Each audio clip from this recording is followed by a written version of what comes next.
मैंने कहा चाहे एक पुष्प निवेदन करिए, एक तुलसी दल निवेदन करिए प्रभु को। पत्रम पुष्पम फलम तोयम, भगवान ने इतनी छूट दी है।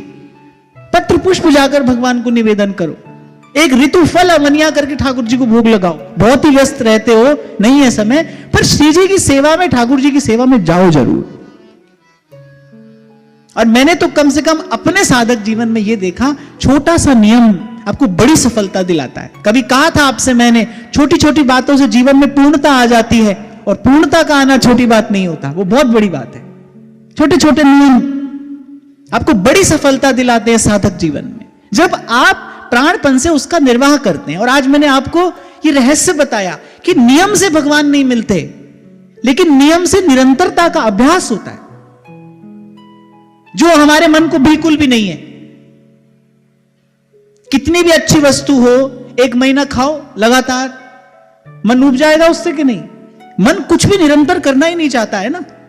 यही तो मन की चंचलता है कि वो किसी भी कार्य में लगे नहीं रहना चाहता है। लग तो जाता है, लग तो जाता है। ले जाते हैं ठाकुर लोग, ठाकुर जी यहां से, बड़ा भाव चाव होता है शुरू में कुछ दिन, फिर उसके बाद ठाकुर जी धूल फांक रहे होते हैं घर में। ऐसा देखने में आता है, खूब देखो आप। अब बेचारे क्या हुआ, कहीं के भाव से लाए थे, उस समय तो मन बड़ा भावुक था, भाव में मगन था, ले गए।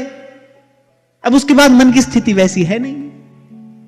साधकों की भी यही दशा है। कोई भी क्रिया, चाहे वो नाम जप है, चाहे वो कीर्तन है, चाहे वो कथा श्रवण है या श्री जी की सेवा है, लेकिन उसमें निरंतरता नहीं है। कभी क्या किया, कभी क्या किया, कभी कैसे किया, कभी कैसे किया, कभी किस समय किया, कभी किस समय किया। इसलिए मैंने आपको श्री स्वामी जी की बात बताई, एक मंत्र, एक इष्ट, और वो तो कहते थे एक ही माला, एक ही आसन और एक ही समय। अच्छा, ये भी बड़ी बड़ी महत्वपूर्ण बात है, एक ही समय। अगर आप कर पाओ ना, तो इससे बड़ा सुंदर परिणाम आपको देखने को मिलेगा। एक ही मंत्र हो, एक ही इष्ट हो, एक ही आसन हो आपका, एक ही माला हो और एक ही समय हो। अब भाई समय का तो बहुत अधिक आग्रह नहीं किया जा सकता, क्योंकि मैंने कहा शरीर है, सुख दुख आता रहेगा, पर प्रयास जरूर करना चाहिए।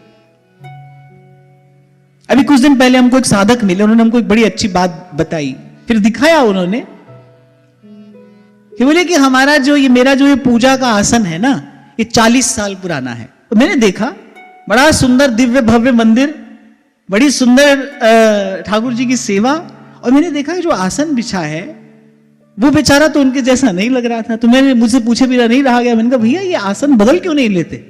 बोले आसन ही तो नहीं बदलना है हमको। बोले 40 वर्ष से यही हमारा आसन है। उसको महाराज जी यहां वहां से सिल कर और फिर कर दिया वैसी व्यवस्था उसकी, लेकिन बोले हमारा आसन नहीं है। हमको एक संत ने कहा था, बोले बेटा अपना आसन नहीं बदलना। आप साधुओं के जीवन में देखो, आसन की बड़ी महिमा है। साधु कहते हैं भाई हमारा आसन यहां लग गया तो अब लग गया। पलटू साहब कह रहे, बोले रहे आसन का पक्का और सहे सब ही का धक्का।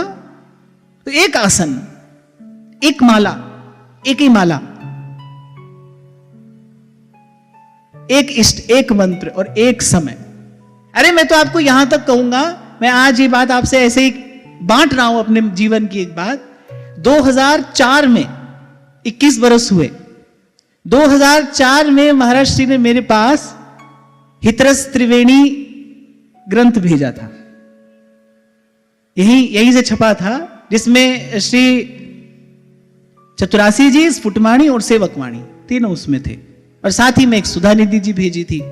तब क्योंकि मेरा बहुत ऐसे जल्दी जल्दी आना नहीं हो पाता था, तो महाराज जी ने कृपा करके वो भेजी। अच्छा, जब उससे मैंने पाठ करना शुरू किया, करते करते करते आप आज आकर देखो, आज तक, हालांकि अब वो कुछ कुछ जर्जर होने लगी है पोथी, तो मेरे पास आज तक वही पोथी है। श्री जी की कृपा से मुझे बहुत सी हस्तलिखित प्रतियां उसके बाद संतों के प्रसाद स्वरूप प्राप्त हुई, वो सब भी मेरे पास है, लेकिन मेरा मन उसी पोथी में लगता है, मुझे उसी से पाठ करने में आनंद आता है। तो जो हम कर रहे हैं ना, उसमें हमारी रुचि, उसमें हमारी प्रियता, उसमें हमारी निष्ठा दिन दिन बढ़े। और ये कब होगा, ये कब हो पाएगा? जब हम कोई एक सूत्र पहले पकड़ेंगे।